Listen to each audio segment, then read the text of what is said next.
सम्मान्य सभामुख महोदय, के जनताको मुद्दा उठाउनु अपराध हो? सरकारहरू फेरिन्छन्, मन्त्रीहरू फेरिन्छन्, तर मानव तस्करहरू सधैँ उन्मुक्त किन हुन्छन्? यो प्रश्न आज हाम्रो अगाडि गम्भीर रूपमा उभिएको छ सभामुख महोदय। मानव तस्करीको जघन्य सङ्गठित र अन्तर्राष्ट्रिय अपराध आज विकराल रूपमा उजागर भएको छ। भिजिट भिसाको नाममा नेपालीहरूलाई विदेशमा बेचबिखन गर्ने तस्करी यो अपराध मात्र होइन, मानवताको घोर अपमान हो। यो र्याकेट नेपालभित्रै बसेर राज्यको संरक्षणमा सञ्चालित देखिन्छ। दुःखको कुरा, अपराधीलाई कारबाही गर्नुको सट्टा राज्यले बचाउन खोजिरहेको छ। यस्तो गम्भीर अपराधमा पनि प्रमुख दुई ठुला दलको सरकार किन हुन्छ सभामुख महोदय? यो सरकारको अपराधिक गिरोहसँग कुनै साँठगाँठ त छैन कि यो तपाईहरूको लाचारीपनको सङ्केत हो? सम्मान्य सभामुख महोदय, हामी कुनै दल वा नेताको विरोधमा होइनौँ। हाम्रो राष्ट्रको गरिमा र जनताको जीवनको पक्षमा दृढ रूपमा उभिएका छौँ।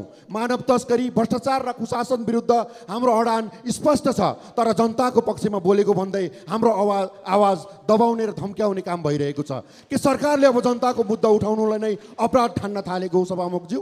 हाम्रा प्रश्नहरू स्पष्ट छन्। मानव तस्करी जस्तो अपराधमा सरकार किन हुन्छ? उच्च स्तरीय संसदीय वा न्यायिक छानबिन समिति गठनको माग किन व्यवस्था भइरहेको छ?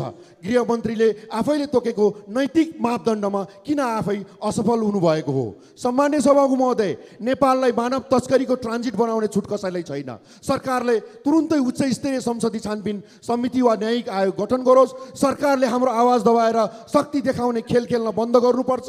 एका रहोस्, हामी डराउँदैनौँ, सत्य बोलिरहन्छौँ। सदनमा प्रतिशतले पेल्न र सरकार टिकाउन त यो दाउपेचले काम गर्ला सभामुख महोदय, तर जब भविष्यमा यो देशको राजनीतिक इतिहासले प्रश्न सोध्नेछन् अनि जवाफ हामीले के दिने? सरकारले यदि हाम्रो आवाज नसुन्ने हो भने, हामीलाई बोल्न निषेध गर्ने हो भने, हामी अब पनि सरकारका मन्त्रीहरूको कुरा सुन्दैनौँ। हाम्रो माग यथावत छ, हाम्रो आन्दोलन जारी छ। हामी सदन बहिष्कार गर्छौँ।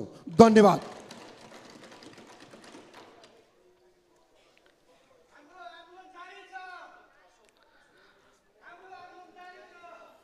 मान्य सदस्यहरू, आज शून्य